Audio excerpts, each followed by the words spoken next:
ನವರು ಒಬ್ಬ ರಾಜ್ಯದ ಮಂತ್ರಿಮಂಡಲದಲ್ಲಿ ಹಿರಿಯ ಸಚಿವರಿದ್ದಾರೆ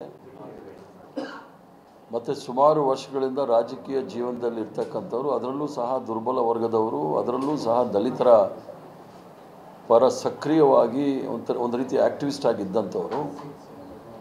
ಅವರ ಹೇಳಿಕೆಗಳನ್ನು ಸ್ವಲ್ಪ ಗಂಭೀರವಾಗಿ ತೆಗೆದುಕೊಳ್ಬೇಕಾಗುತ್ತೆ.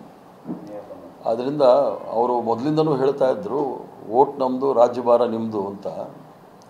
ಅವ್ರು ಹೇಳ್ತಕ್ಕಂಥದ್ದು ಸತ್ಯಾಂಶವೇ. ಅವರು ನಮ್ಮ ವೋಟ್ ಬ್ಯಾಂಕ್ ಯಾವ ರೀತಿ ಇದೆ ಕಾಂಗ್ರೆಸ್ ಪಕ್ಷದ್ದು, ಅವ್ರಿಗೆ ತಕ್ಕ ರೀತಿಯಾದ ಗೌರವಗಳು ಸಲ್ಲಬೇಕು ಅಂತ ನನ್ನದು ಕೂಡ ಒಂದು ಭಾವನೆ.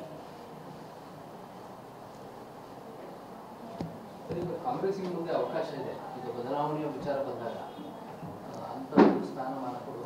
ಈಗ ಮಹದೇವಪ್ಪನವ್ರು ಏನು ಹೇಳಿದ್ದಾರೆ ಆ ವಿಚಾರ ಮಾತ್ರ, ಬಟ್ ಬಾಕಿ ನಿರೀಕ್ಷೆಗಳೆಲ್ಲ ಅದು ಕಾಂಗ್ರೆಸ್ ಹೈಕಮಾಂಡ್ ನಿರ್ಣಯ ಮಾಡುತ್ತೆ.